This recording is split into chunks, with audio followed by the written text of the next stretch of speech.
Okay, today we're diving deep into a sound you actually can't hear. It's this constant, persistent hum throughout the universe.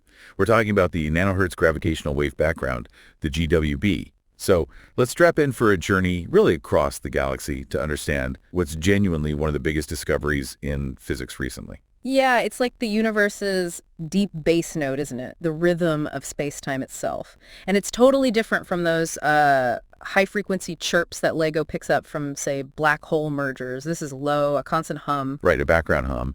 And the instrument they built to find it is, well, it's basically the size of our galaxy, the Pulsar Timing Array, or PTA. It's an amazing concept. The PTA relies on pulsars. These cosmic clocks, yeah. Yeah. Rapidly spinning neutron stars, remnants of massive stars, super dense, spinning faster than a kitchen blender, I read somewhere. Yeah, something like that. And crucially, they are incredibly stable. Their rotation, the pulses of radio waves they sweep out, it's predictable down to nanoseconds. Nanoseconds. Okay, so that regularity is key, right? If anything disturbs the space between that pulsar and us, like a gravitational wave. Exactly. We can spot the disturbance. A passing gravitational wave stretches and squeezes space-time just a tiny bit. And that causes a minuscule delay or advance in when the pulse arrives here on Earth. A timing variation. Tiny shifts, nanosecond scale. But that is the signal. And this GWB, this background hum, it's constantly rippling through space-time. Causing subtle but correlated changes in the arrival times from pulsars all across the sky. These are the timing residuals everyone talks about. Correlated. That's the important word. Yeah. And that correlated signal is what was it, 4 international groups announced back in 2023. That's right, simultaneously. NANOGrav, the North American team, had the strongest result, compelling evidence, they called it, about 3.8 sigma significance with their 15-year data set. And then the European Australian parts team and the Chinese PTAs all reported basically consistent findings. Different levels of significance maybe, but pointing to the same thing. Wow. So that global cross-check really nailed it down. But the real, smoking gun, the definitive proof that this is gravitational waves and not something else, that's the Hellings-Downs curve, isn't it? Absolutely. Okay, let's unpack that. Yeah. We really need to get why that specific curve is the unique signature, why only gravitational waves make that pattern in the nanohertz band. Okay. Well, to really get the Hellings-Downs curve, you first have to understand how a PTA is fundamentally different from LEGO or Virgo. It's all about the geometry. Right.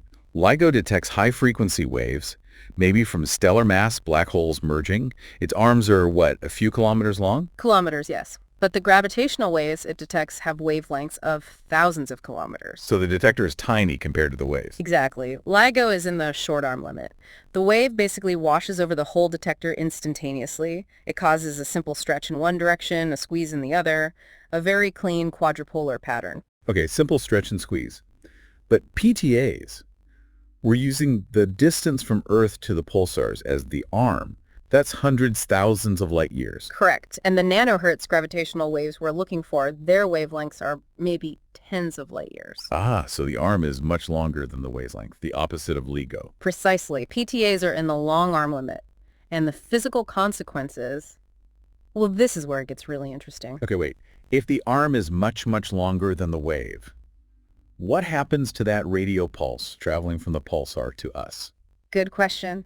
It's not a simple single stretch anymore. That pulse travels through many full cycles, peaks and troughs of the gravitational wave on its long journey here. So the wave keeps, nudging it back and forth the whole way? Sort of, yeah. It accumulates the effect of the wave distorting space-time along the entire path. This creates a really complex interference pattern by the time the signal gets to us. Okay, I'm picturing, a really short radio antenna versus a really, really long one. Short antenna gets a clean signal. The long one, the signal interferes with itself traveling down the wire. That's a great analogy, actually. Perfect. The final timing shift we measure is this complex mix. It depends on the wave's effect way out there at the pulsar. That's the pulsar term. And the wave's effect right here when it hits Earth, the Earth term. This interference, this complexity due to the long arms, is why the PTA's response pattern is so unique, so different from LIGO's simple response. And the complex response, calculated using general relativity for a whole background sea of these waves, predicts the Hellings-Downs curve. That's it. The Hellings-Downs curve just plots the expected correlation, how similar the timing wiggles are between any pair of pulsars depending on how far apart they appear on the sky, their angular separation. Yeah. And the specific shape of that curve, that up and down wiggle, that is the unique quadrupolar signature that screams gravitational waves. Okay, but looking at the NANOGrav plots, for example, I know some people get confused because the error bars on the individual points, the different angular bins, look quite large. How do they get 3.8 significance from that? Yeah, that's a really key point. The significance doesn't come from any single data point being super precise. It comes from how well the entire set of points, the whole pattern, fits the predicted mathematical shape of the HD curve. So it's not about hitting the bullseye on one angle, it's about the overall shape matching the template. Exactly. They use sophisticated statistical methods, essentially averaging the correlation data from, I think it was about 150 different pulsar pairs for each angular separation bin, weighting them optimally. They're comparing the collective structure across all angles to that GR template, and the overall fit is really good. That's where the confidence comes from. Right, the pattern match. Okay, now let's tackle the weirdest part of the curve, for me anyway. The correlation at 0 degrees versus 180 degrees. Pulsars close together on the sky, 0 degrees apart, their timing residuals are strongly correlated. Positive. Makes sense. But pulsars on opposite sides of the sky, 180 degrees apart, the correlation is still positive, but only half as strong. Why isn't it negative? Why doesn't it cancel out? Yeah, that is counterintuitive if you're thinking in the short arm limit, like Lego. For Lego, opposite directions would give opposite effects, roughly. But again, the PTA is long arm. That complex interference completely changes the game. The symmetry breaks down. Okay, I get the interference is complex, but is there a simpler way to think about why it's still positive, just weaker, at 180 degrees? Let me try. Because the signal accumulates over that vast distance, the detector Earth plus the two pulsars becomes very sensitive to the direction the gravitational waves are coming from relative to the pulsars. There's a term in the maths, in the response function, that depends on the angle between the wave propagation direction and the pulsar direction. This term basically means a wave coming from behind a pulsar affects its timing differently than one from the front. This directional sensitivity messes up the simple symmetry you'd expect. So even for pulsars 180 degrees apart, the net effect, when averaged over waves from all directions, still results in a positive, albeit reduced, correlation. It's a direct consequence of the long-arm, short wavelength physics. Wow. Okay, so the Hellings-Downs curve isn't just a prediction. It's like the mathematical fingerprint of general relativity working on these galaxy-spanning scales. Precisely. It tells us the signal is real, and it is gravitational waves.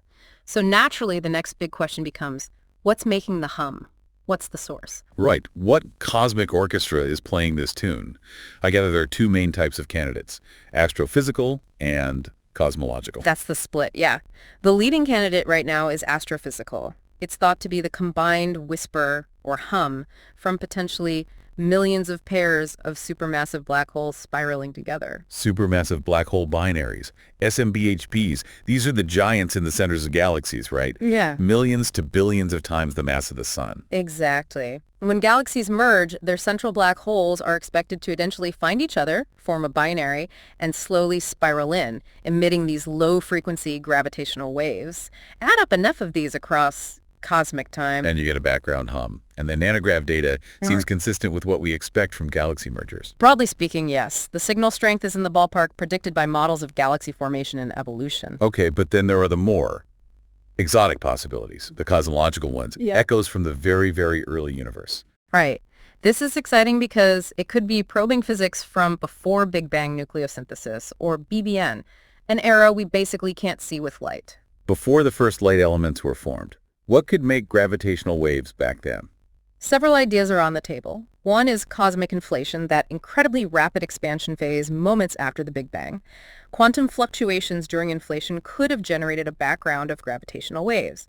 Another possibility of cosmic strings. These are hypothetical line-like defects in space-time, leftovers from phase transitions in the early universe. If they exist, oscillating loops of these strings would radiate gravitational waves. Cosmic strings. Sounds like science fiction. And there are other ideas too, phase transitions. Yes, things like a dark QCD phase transition, potentially linked to models trying to solve other problems in particle physics, like the mirror twin Higgs model. The point is, the GWB could be a messenger directly from these primordial events. So astrophy's Jekyll hum of black holes, or echoes from creation itself, how do we tell the difference? That seems like the next huge challenge. It absolutely is, and people are already developing clever ways to try. One really neat idea is looking for gravitational beat phenomena. Beats, like in music. Exactly like in music. This Yeah. idea comes from Asada and Yamamoto. Think about it.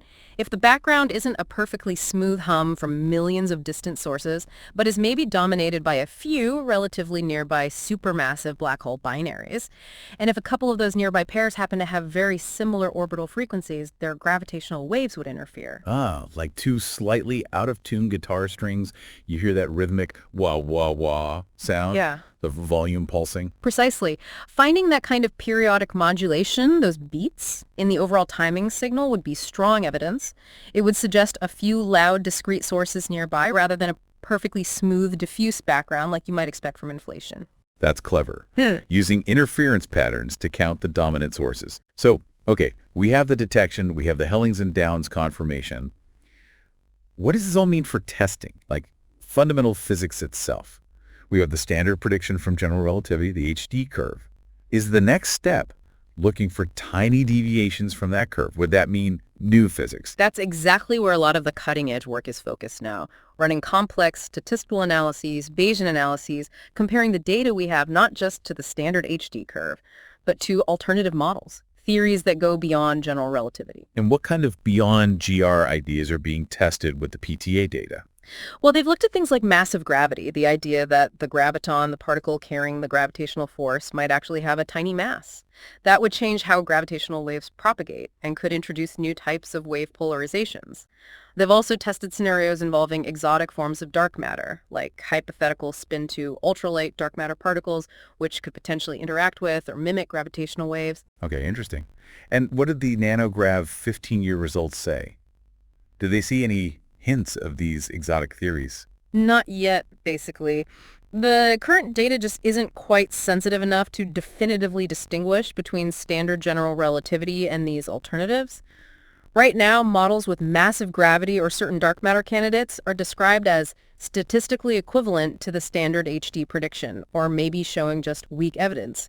We need more data, cleaner data. Which where combining all the data sets from the different PTAs comes in through the International Pulsar Timing Array, the IPTA. Exactly. Combining data increases the number of pulsars, extends the time baseline.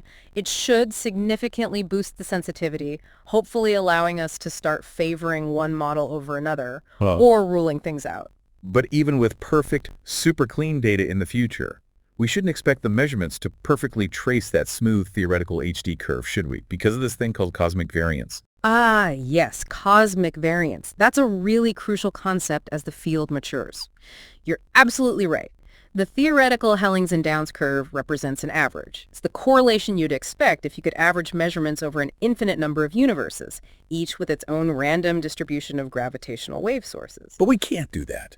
We live in one universe with one specific fixed set of supermassive black holes doing their thing. Precisely. Our single universe is just one realization of that grand cosmic average. So the actual pattern of correlations we measure will inevitably have some random fluctuations around that smooth theoretical curve. That irreducible noise due to the specific finite number and arrangement of sources in our universe is cosmic variance. That's kind of mind-bending. So if the data ever matched the theoretical curve perfectly, that would actually be weird. It might suggest something was wrong with our understanding. It could, yeah. Paradoxically, a perfect match might imply the background isn't really a diffuse background from countless sources at all. Maybe it's dominated by very few, or something else entirely. The expected size of the cosmic variance, the expected wiggle around the curve, has itself become a tool. We can use it to estimate properties of the source population, like how many bright sources there are. We've really moved from just hearing the hum to analyzing its detailed texture. Amazing. The progress has been incredible. Really going from just hints of a signal a decade ago to now robustly detecting it, confirming its nature with the HD curve, and starting to characterize its origin and test fundamental laws. Yeah. And as you said, the IPTA is pushing for even higher sensitivity, aiming for that gold standard 5 sigma characterization. And in doing that, they're opening a window onto cosmic history that's just completely dark to traditional astronomy using light. The PTA frequency window lets us probe the universe before Big Bang nucleosynthesis. Could you give us maybe one concrete example? How can monitoring these tiny clock fluctuations tell us something specific about those first few moments? Sure. Think about the universe's expansion history itself. We have the standard cosmological model, but people explore alternatives. One idea is that the very early universe might have gone through a period dominated by matter, or something behaving like matter rather than radiation. An early matter-dominated era, or EMD. An EMD era, Yeah. maybe linked to dark matter production or something. Potentially, yeah. There are different motivations, but the key thing is, if such an era existed, theoretical calculations show it would leave a specific imprint on any gravitational waves produced before or during it. For example, take those hypothetical cosmic strings we mentioned. If they were producing gravitational waves and the universe went through an EMD phase, that non-standard expansion would cause a characteristic suppression, a distinct drop-off in the GWB signal at higher frequencies within the PTA band. Wow. So by measuring the slope of the gravitational wave background, how the signal strength changes with frequency, we could actually tell if the universe expanded differently way back then. That's the idea. We could potentially distinguish between standard expansion and something like an EMD era just by looking at the detailed shape, the spectrum of this cosmic hum. So monitoring these pulsars, these nanosecond variations, it's become a direct physical probe of the universe's infancy, moments after the Big Bang. Things light just cannot tell us. The humble pulsar, that little spinning neutron star, turning out to be the ultimate time machine. This has been absolutely fascinating. Thank you for taking us on this deep dive today.